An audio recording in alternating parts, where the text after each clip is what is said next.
یزید کی لشکر جو امام حسین کے مقابلے میں آیا، امام حسین کے لشکر کی تعداد 72 تھی، تو یزید نے 22,000. مجھے بتائیے 72 کا 22,000 سے کوئی مقابلہ ہوتا ہے؟ عمر بن سعد نے پھر عبید اللہ ابن زیاد کو لکھا کہ 22,000 بندے تھوڑے ہیں، کچھ بندے زیادہ بھیج. تو عمر بن سعد کو عبید اللہ ابن زیاد کہنے لگے کہ تو پاگل تو نہیں ہو گیا، 72 کے لشکر کا 22,000 بھیجا، اور کتنا بھیجو؟ تو اس نے کہا تمہیں یہ نہیں پتا یہ لوگ کون ہیں؟ یہ مولا علی شیر خدا کی اولاد ہے. ان میں ایک ایک شخص ایسا ہے جو 1,000 کے مقابلے میں لڑنا جانتا ہے. تو یہاں کمزوری دکھائی جاتی ہے. ہمارے بچے سمجھنے لگے ہیں کہ یہ شاید کوئی ایسی داستان ہے، اور اس طرح کا ماحول ٹی وی پہ میں دیکھ رہا تھا، اس طرح کا ماحول بنایا جاتا ہے جیسے کوئی خوف ہے. یعنی واقع کربلا کوئی ایسا واقعہ جسے دیکھ کے خوف طاری ہو جائے، بچے راتوں کو ڈریں. وہ اکیلے درخت دکھائے جا رہے ہیں اور تیر دکھائے جا رہے ہیں. او یار کیا قوم کی تربیت کر رہے ہیں؟ واقع کربلا حوصلے کا نام ہے، دلیری کا نام ہے. سنیں بات اصل میں کیا تھی، بڑے ٹھنڈے دماغ سے میری بات کو سمجھیے گا. حضرت مولا علی شیر خدا کے بعد مسلمانوں کے متفقہ امیر بنے تھے حضرت امیر معاویہ. انہیں امیر کس نے بنایا تھا؟ امام حسن نے، حضرت علی کے بڑے صاحبزادے. حضرت امام حسن نے ان سے صلح کی، انہیں خلافت دی. اور صحیح بخاری میں نبی پاک نے فرمایا تھا میرا بیٹا حسن سردار ہے، جب مسلمانوں کی جماعتوں میں لہو بہہ جائے گا تو حسن ان کی صلح کرا دے گا. وہ صلح امام حسن نے کرائی، جناب امیر معاویہ امیر بن گئے. حضرت امیر معاویہ رضی اللہ تعالیٰ عنہ بڑا پیار کرتے تھے نبی پاک سے، بڑا احترام کرتے تھے حضور کے خاندان کا. ان کی جو اجتہادی خطائیں ہیں وہ اپنی جگہ پہ موجود ہیں. چونکہ امام حسن نے ان سے صلح کر لی، لہذا ہم بھی ان کے بارے میں کوئی جملہ کہنے کے مجاز، ہماری مجبوری امام حسن ہے. اس لیے کہ جسے امام حسن صحیح کہے پھر امام حسن کے ماننے والے کو اسے غلط نہیں کہنا چاہیے. حضرت امیر معاویہ رضی اللہ تعالیٰ عنہ کا جب وصال ہوا تو حضرت امام حسن پہلے ہی ان سے وصال کر گئے، آپ کو زہر دے دیا گیا، آپ شہید ہو گئے. امام حسین موجود تھے. تو یزید کے بارے میں لوگوں نے کہا جناب امیر معاویہ سے کہ یہ ٹھیک ہے، مناسب ہے اور بہادر ہے، دلیر ہے، وہ جو ہوتے ہیں نا خوش آمدی ٹولہ. تو حضرت امیر معاویہ کے گرد بھی کچھ ایسے لوگ تھے، انہوں نے آپ سے کہا کہ یزید کو نامزد کر دیں. تو آپ نے یزید کو بلایا، حوالہ مجھ سے دیکھ لیجئے گا. بلا کے فرمایا کہ 3 بندوں کے سامنے اپنی خلافت پیش کرنا، اگر وہ تجھے مان جائیں تو امیر بن جانا، نہ مانے تو چپ کر کے گھر بیٹھ جانا.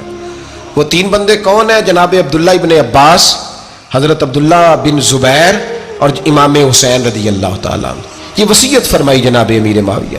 ہوا یہ کہ یزید جب امیر بنا نا، 2-3 چیزیں ہوتی ہیں جب کسی بندے کو قابو کرنا ہوتا ہے، 2-3-4-5 چیزیں ایسی ہوتی ہیں جس سے بندہ قابو آتا ہے. تو اس نے بھی فوری طور پہ، یزید نے دیکھا میرے لیے مسئلہ کیا بن سکتا ہے.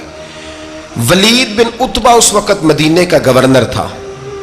یزید نے اس کو خط لکھا کہ امیر عرب کا رواج آج بھی ہے کہ جب تک نئے خلیفہ کی بیعت نہیں ہو جاتی پرانے کے انتقال کی خبر ہی نہیں دیتے، اس کو رکھے رکھتے ہیں. یہ ان کا طریقہ ہے. وہ کہتے ہیں کہ ولی عہد اچھی طرح قبضہ کر لے پھر بتائیں گے. حضرت امیر معاویہ کا وصال ہو گیا، بتایا نہیں. یزید نے اب کیا کیا، چونکہ بڑا چلاک آدمی تھا، بڑا شاطر تھا، بڑا تیز تھا، اس نے ولید کو خط لکھا. کہنے لگا کہ فوری طور پہ عبداللہ ابن عباس کو بلاؤ اور اسے کہو میری بیعت کریں. یہ جو بیعت ہوتی تھی نا، یہ بھی سن لے کیا ہوتی تھی. یہ بیعت حلف ہوتا تھا کہ میں اللہ رسول کے نام پہ حلف دیتا ہوں کہ میں یزید کی اطاعت کروں گا، میں اس کے خلاف کوئی بغاوت نہیں کروں گا. کوئی یہ بیعت لوگ سمجھتے ہیں کہ بس ہاتھ پکڑنے کا نام بیعت تھا. اس بیعت کا متبادل جمہوری ملکوں کے اندر ووٹ آیا ہے. تو کہا بیعت کرے. حضرت عبداللہ ابن عباس کو بھی بلاؤ، عبداللہ بن زبیر کو بھی بلاؤ، امام حسین کو بھی بلاؤ. امام حسین آدھی رات کے وقت بیٹھے تھے مسجد نبوی میں، چونکہ 5 نمازوں کی آپ امامت کرتے. امام حسین نماز پڑھا کے عشاء کی بیٹھے تھے. جناب عبداللہ بن زبیر، عبداللہ بن زبیر کون تھے؟ یہ نبی پاک صلی اللہ علیہ وسلم کی پھوپھی پوتے تھے اور جناب صدیق اکبر کے نواسے تھے. حضرت عبداللہ بن زبیر اور جناب زبیر بن عوام عشرہ مبشرہ صحابی ہیں، ان کے بیٹے تھے. بہت زیرک آدمی تھے. یہ بھی امام حسین کے پاس بیٹھے تھے. عبداللہ ابن عباس بھی تھے جو حضور کے چچا کے بیٹے ہیں، اس امت کے پہلے مفسر ہیں قرآن پاک. یہ لوگ بیٹھے تھے. تو ولید نے ایک بندہ بھیجا، اس نے آ کے کہا جناب آپ کو گورنر صاحب نے بلایا ہے. تو عبداللہ بن زبیر کہنے لگے حسین اس وقت بلانے کی بات سمجھ میں نہیں آئی. تو امام حسین بڑے بصیرت والے تھے، اللہ نے بصیرت دی تھی. کہنے لگے عبداللہ آپ کو سمجھ نہیں آئی، مجھے سمجھ آ گئی ہے، امیر معاویہ وصال کر گئے اور یہ ہمیں جو بلایا گیا ہے نا، یہ یزید کی بیعت کے لیے بلایا گیا ہے. تو کہا پھر آپ آدھی رات کو نہ جائیں، آپ کے لیے خطرہ ہوگا۔ تو امام حسین فرمانے لگے خطرہ حسین کو نہیں ہوتا۔ نہیں، کہا پھر بھی آپ مہربانی کریں ذرا احتیاط سے جائیں۔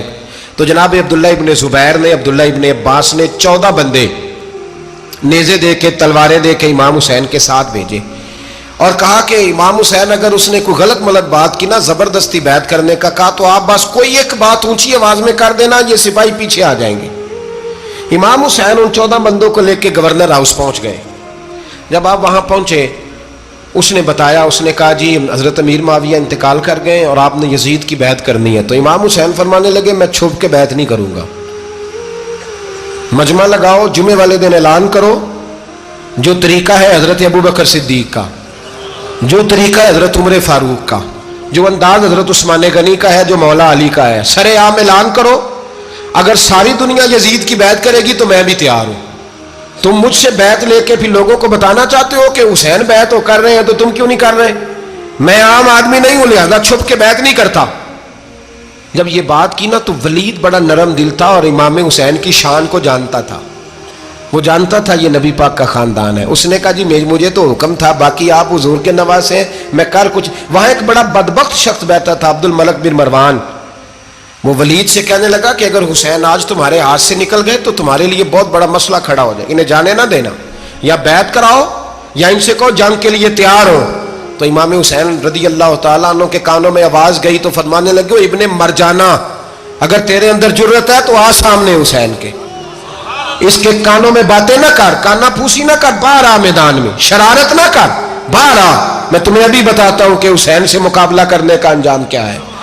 یہ کہہ کہ امام حسین باہر نکلے، اپنے بھائی محمد بن انفیہ کو بلایا، عبداللہ بن زبیر، عبداللہ ابن عباس، ڈھیر سارے لوگ کٹھے ہو گئے۔ فرمایا یہ معاملہ ہے، اب کیا کرنا ہے؟ تو وہ کہنے لگے حضور وقت ابھی مناسب نہیں ہے، آپ اس طرح کریں یہاں رکے، ہم مکے سے، عراق سے، کوفے سے لوگوں کو بلاتے ہیں، یہاں ایک بڑی مجلس مشاورت قائم کرتے ہیں۔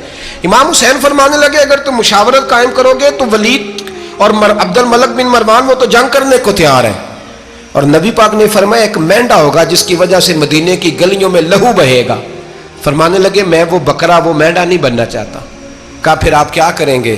تو امام حسین رو پڑے، فرمانے لگے میں مدینہ چھوڑ جاؤں گا لیکن مدینے کی حرمت پامال نہیں ہونے دوں گا۔ امام علی مقام آدھی رات کے وقت نکلے، سیدہ فاطمہ کا دروازہ ایک اس دن تھا جس دن حضرت مولا علی کوفے چلے گئے تھے، اور دوبارہ آج تالا لگا جب امام حسین نکلے۔ آپ جنت البقیع کے پیچھے کھڑے ہو کے حضور کا روضہ دیکھنے لگے، اس وقت گنبد تو نہیں ہوتا تھا، روضہ دیکھنے لگے۔ نانا تیرے کرم کے خزینے کی خیر ہو، میں جا رہا ہوں تیرے مدینے کی خیر ہو۔ سارا خاندان لے گئے، مکے تشریف لے گئے، حج کے ایام قریب آنے والے تھے۔ امام حسین نے وہاں لوگوں سے باتیں کی۔ جب امام حسین وہاں پہنچے تو کوفے سے خط آنے لگے۔ کوفہ حضرت علی کا دارالخلافہ تھا، وہاں آپ کے محبین، پیار کرنے والے ڈھیروں تھے، انہیں خط لکھے کہ حضور آپ چپ کر کے بیٹھے ہوئے ہیں اور ہمارے اوپر یزید مسلط ہو گیا ہے، آپ اگر میدان میں نہیں نکلیں گے، آپ نہیں آئیں گے تو ہم اللہ کی بارگاہ میں شکوہ کریں گے کہ کوئی ہماری کمان کرنے کو تیار ہی نہیں ہوا۔ اور وہ خط 1 2 3 نہیں آئے، وہ خط اتنے تھے کہ 3 بوریوں میں بھرے تھے امام حسین، 3 بوریوں میں۔ اب مجبوری ہو جاتی ہے، حق کے لیے کئی دفعہ بات کرنا مجبوری ہوتی ہے، اگر نہیں کرے گا تو پھر اس کو بھی قبر میں جواب دینا پڑے گا۔ امام علی مقام رضی اللہ تعالیٰ عنہ نے مکے میں اب لوگوں کو جمع کیا مشورے کے لیے۔ ہر بندے نے کہا حضور وہ بلا تو رہے ہیں پر اپنے وعدوں کے پکے؟ کہا حضور وہ پکے نہیں، آپ نہ جائیں۔ ہر بندے نے کہا حالات ٹھیک نہیں، حالات گراؤنڈ ریالٹی صحیح نہیں، یہی مشورہ آج بھی ہر بندہ دیتا ہے، ابھی حالات نہیں۔ اتنے خراب حالات کبھی نہیں ہوئے تھے جتنے امام حسین کے دور میں تھے، لیکن فرمایا میں دین کے خلاف غلط حکمران کو مسلط ہونے کی اجازت، بول کے بتائیے، بول کے، غلط حکمران کو مسلط ہونے کی اجازت، مزاحمت کروں گا، مخالفت کروں گا۔ امام کہنے لگے کوئی بات نہیں، وہ میرے ساتھ چلے نہ چلے لیکن میں کوفے جاؤں گا، وہ لوگ میرے ساتھ کھڑا ہونے کو تیار ہے تو وہ جھوٹ ہے یا سچ ہے پر میں چلوں گا۔ جب امام علی مقام نے اصرار فرمایا تو جو آپ کے قریبی صحابہ کرام کی اولادیں تھی ساری، یہ بھی اب بیماری ہے، کچھ لوگ کہتے ہیں جی صحابہ نہیں ساتھ چلے، تو میں کہتا ہوں اہل بیت نبوت کے تو کل افراد 21 تھے، تو 72 میں باقی اولادیں کس کی تھی؟ وہ ساری صحابہ کی اولادیں تھی، وہ سارے، پتہ نہیں کیوں اس طرح کا فلسفہ بیان کیا جاتا ہے جس میں حالات خراب ہو۔ حضرت سیدنا امام علی مقام کو جب بہت زیادہ کہا گیا نا تو امام حسین رضی اللہ تعالیٰ انہوں نے فرمایا چلو میں ایک کام کرتا ہوں، مسلم بن عقیل کو بھیجتا ہوں، حضرت علی کے بھتیجے ہیں، امام حسین رضی اللہ تعالیٰ عنہ کے چچا کے بیٹے ہیں، حضرت عقیل کے صاحبزادے مسلم بن عقیل بڑے سمجھدار آدمی تھے، معاملہ فہم تھے، بڑے جری تھے، اتنا زبردست مشورہ کم لوگ دیتے ہیں جتنا حضرت مسلم بن عقیل دیتے تھے۔ ان کو بھیجا گیا کوفے۔ اب اس میں بڑی تفصیل ہے، وہ اپنے 2 بچے بھی لے گئے۔ جب وہ کوفے پہنچے نا تو کوفے پر جناب نعمان بن بشیر کی حکومت تھی، آپ گورنر تھے اور اہل بیت سے بڑی عقیدت رکھنے والے، نرم رویہ۔ عبید اللہ ابن زیاد کوفے کا گورنر نہیں تھا، یہ کسی اور علاقے کا تھا۔ جب آپ وہاں پہنچے تو نعمان بن بشیر نے دیکھا کہ حضرت مسلم بن عقیل آئے ہیں تو لوگ دوڑے ان کی بیعت کرنے، بھاگے، اتنے لوگ جمع ہوئے کہ ایک دن میں 17,000 آدمی نے بیعت کر لی۔ کتنے بندے جی؟ 17,000 آدمی ایک دن آیا۔ اب وہ جو امام مسلم بن عقیل کے وہاں نعرے لگانے والے تھے کہنے لگے حضور یہ پہلے دن کی کارکردگی ہے، 2-4 دن میں دیکھیے کیا ہوتا ہے۔ 2-4 دن میں کیا ہوا؟ 40,000 آدمی نے بیعت کر لی۔ اب وہ 40,000 بندہ تیار ہو گیا۔ ادھر سے جو یزید کے وفادار تھے انہوں نے خط لکھا یزید کو کہ تو نے بڑا نرم آدمی گورنر بنایا ہے اور 40,000 بندہ چلا گیا حسین کی طرف، اگر ایک دن مسلم بن عقیل اور رہے تو جو تمہارا گورنر بیٹھے ہیں نا جناب نعمان بن بشیر، ان کو گورنر ہاؤس سے نکال کے مسلم بن عقیل قبضہ کر لیں گے، تو چپ کر کے بیٹھا ہے۔ یزید بڑا تیز تھا، اس نے ایک آدمی گھوڑے پہ دوڑایا۔ عبید اللہ ابن زیاد ایک اور علاقے کا گورنر تھا پر بڑا ظالم سا بدماش تھا، بڑا سخت گیر آدمی تھا۔ اس کو کہا کہ تو پہلے ایک صوبے کا گورنر ہے، جا تجھے دوسرا صوبہ بھی دیا۔ اس طرح کار فوری طور پہ کوفے پہنچ اور جا کے مسلم بن عقیل کو گرفتار کر، جو آدمی ان کا ساتھ پھر بھی دے اسے قتل کر دے۔ اس نے کیا کیا؟ وہ آدھی رات کو آیا، منہ چھپایا، جبہ پہنا، لوگ سمجھے امام حسین آ گئے۔ بہت سارے لوگوں نے اس کے نعرے بھی لگائے۔ وہ چپکے سے داخل ہوا اندر، اور چپکے سے داخل ہو کے اس نے سب سے پہلا کام یہ کیا کہ نعمان بن بشیر رضی اللہ عنہ کو معزول کیا، کوفے کے گورنر ہاؤس پہ قبضہ کیا۔ پھر اس نے اسی وقت سوئے ہوئے سرکردہ لوگ، جس طرح ایک گاؤں کا چودھری دوسرے کا محلے میں قبیلوں کے جو لوگ تھے چودھریوں کو بلایا، کچھ کو سزائیں دیں، کچھ کو سخت کہا، کچھ کو ان کے عیب گنوائے کہ وہ تمہارا فلانا مسئلہ پھر خراب کر دوں گا، بلیک میل کیا۔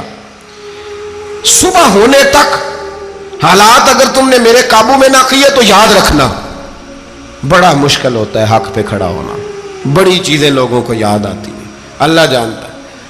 پہلے کچھ ہوتا ہے، بعد میں معاملہ کچھ ہوتا ہے۔ حضرت مسلم بن عقیل کے ساتھ جس دن عبید اللہ ابن زیاد آیا 40,000 کا لشکر تھا۔ اگلے دن صبح ہوئی، اگلے دن تو یہ حال ہو گیا کہ آپ جب کوفے کی جامع مسجد میں زور کی نماز کے لیے گئے تو 5-7 ہزار آدمی نماز پڑھنے آیا، اور جب مغرب کا وقت آیا تو لوگوں نے چند ہزار لوگ رہ گئے، نماز کی نیت باندھی۔ توجہ کرنا میری بات پہ، ایک مسئلہ بھی سمجھ میں آئے گا۔ لوگوں نے نماز کی نیت باندھی تو حضرت مسلم بن عقیل امامت کر رہے ہیں، ہاتھ باندھے ہوئے ہیں، تو بہت سارے لوگوں نے پیچھے ہاتھ چھوڑ دیے۔ ایک بندے نے دوسرے سے پوچھا وہ ہاتھ کیوں نہیں باندھتے؟ کہنے لگے اگر عبید اللہ ابن زیاد کے کسی بندے نے دیکھ لیا نا تو ہم اسے کہیں گے ہم تو نماز پڑھ ہی نہیں رہے تھے، ویسے ہی کھڑے تھے، ہاتھ ہی نہیں باندھے سرے سے۔ جب نماز کی امامت باندھی تو 10-11 صفیں تھیں۔ جب مسلم بن عقیل رضی اللہ تعالیٰ نے سلام پھیرا تو پیچھے بندہ ہی کوئی نہیں تھا۔ حضرت مسلم بن عقیل کو گرفتار کیا گیا۔ عرب کا رواج تھا دشمن کو سخت سزا دیں تاکہ باعث عبرت بنے۔ بہت اونچا مینار تھا کوفے کا، گورنر ہاؤس کا، اوپر لے جا کے جناب مسلم بن عقیل کو زمین پہ گرایا گیا۔ اور جب وہ شہید ہو گئے تو شہید ہونے سے ایک رات پہلے وہ خط لکھ چکے تھے امام حسین کو کہ آپ آ جائیں، حالات بڑے اچھے ہیں۔ خط ملا تو امام حسین مکے سے کوفے کی جانب چل پڑے۔ امام علی مقام رضی اللہ تعالیٰ عنہ جب چل پڑے، تشریف لا رہے تھے تو رستے میں فرزق شاعر ملا، بڑا محب اہل بیت تھا۔ رستے میں ملاقات ہوئی، اللہ اکبر، حضرت مسلم بن عقیل جب گرایا شہید ہو گئے تو پھر اس نے اس طرح کیا کہ آپ کی لاش کو لٹکا دیا چوک میں.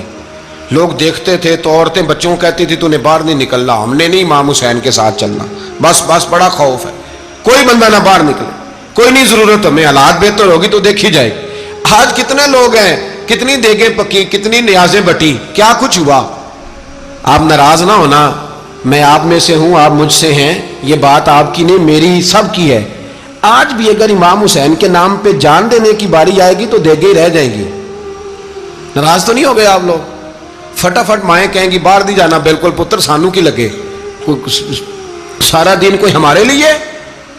وہ پیر صاحب تو کرتے رہتے ہیں باتیں, ان کا تو کام ہے, خبردار ہم نے نہیں جانا.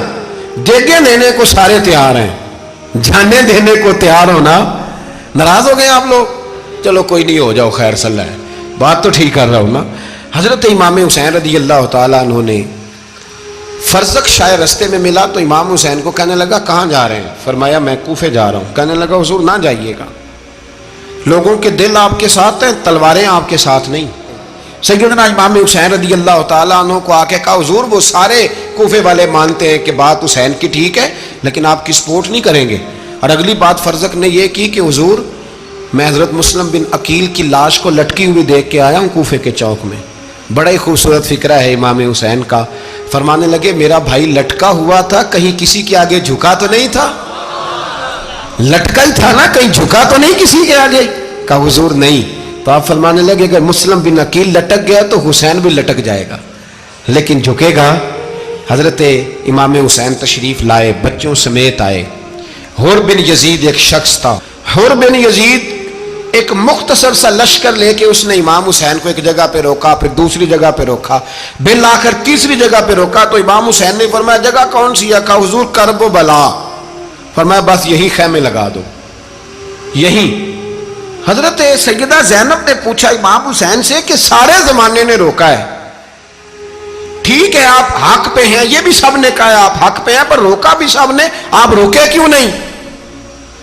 تو ابن کثیر اور ابن اسیر لکھتے ہیں کہ امام حسین رو پڑے, کہنے لگے بہن میں رک جاتا پر میں نے رات کو نانا مصطفیٰ کو خواب میں دیکھا ہے. تو حضور نے فرمایا حسین اگر آج یہ رواج پڑ گیا نا یزید جیسے لوگوں کا تو قیامت تک پڑا رہے گا. پھر لوگ کہیں گے کوئی نکلا نہیں تھا تو ہمیں بھی نکلنا. پھر لوگ ظالموں کے سامنے گردنیں جھکانے کے عادی ہو جائیں. میں کہتا رہتا ہوں, کہہ رہا ہوں, کربلا کی جنگ کفر اسلام کی جنگ نہیں, کفر اسلام کی جنگ نہیں کربلا کی. کیونکہ یزید تو بڑا پکا نمازی تھا, خطبہ دیتا تھا. وہ تو جب امام حسین رضی اللہ تعالیٰ عنہ نے کربلا کے میدان میں جمعے کا دن تھا تو یزید کے سامنے کو بات کرنی شروع کی, عمر بن سعد کے سامنے. تو عمر بن سعد کہنے لگا حسین زیادہ باتیں نہ کر, ہمارا جمعہ لیٹ ہو رہا ہے, جنگ کے لیے تیار ہو, فٹافٹ آ. اہل بیت نبوت کو قتل کریں گے اور قتل کے بعد پھر نماز پڑھیں گے اور پھر کہیں گے اللہم صلی علی محمد وعلی آل محمد, اسی نماز میں پھر درود بھی پڑھیں گے. یہ کیسا مرتبہ ہے, کیسا انداز ہے, دوستی قاتل سے بھی مقتول سے یارانہ بھی. امام حسین نے کرب. حر بن یزید امام حسین سے کہنے لگا مجھے حکم ہے آپ کو روکنے کا, آپ آگے نہیں جا سکتے. امام صاحب نے فرمایا وجہ زمین اللہ کی ہے. اس نے کہا آپ بیعت نہیں کر رہے, یزید کی حالات آپ کے حق میں درست نہیں ہیں, آپ نہیں جائیں گے. امام روک گئے. ظہر کی نماز کا وقت ہوا تو حضرت علی اکبر امام حسین کے بڑے صاحبزادے انہوں نے اذان ظہر پڑھی تو حر بن یزید کے لشکر نے امام حسین کے پیچھے نماز ادا کی. کہا بھئی تم مقابلے میں آئے ہو, نماز پیچھے پڑھتے ہو؟ کہا حضور مقابلہ تو تلواروں سے کر رہے ہیں پر ہمارا دل تو مانتا ہے نا کہ مصطفیٰ کا نواسہ بڑی شان والا ہے. حر بن یزید نے 3 نمازیں لشکر سمیت امام حسین کے پیچھے پڑھی ہیں, 3 نمازیں, ظہر عصر اور مغرب. پھر امام حسین کے سامنے شرائط پیش کی کہ آپ کو یہاں گھیر لیا گیا ہے, یہاں آپ بیعت کریں گے, یہاں جنگ کریں گے, 2 ہی باتیں. امام حسین نے فرمایا نہیں بھائی بیعت تو میں نہیں کرتا, اس کے علاوہ تم جو کہتے ہو میں کرنے کو تیار ہوں. اس نے خط لکھا, عبید اللہ ابن زیاد کو ایک بندہ دوڑایا پیچھے, کوفے چند میل پہ کوفہ تھا. کہا وہ نہیں مان رہے, کیا کرنا ہے؟ تو حسین ابن علی ہے, میں زیادہ دیر انہیں روک بھی نہیں سکتا. انہوں نے پیغام دیا حر بن یزید کو کہ کرنا کچھ بھی نہیں, ان کا پانی بند کر دو, بلیک میل کرو, کھانا پانی نہیں ملے گا, چھوٹے چھوٹے بچے ہیں, خود ہی مان جائیں گے. حضرت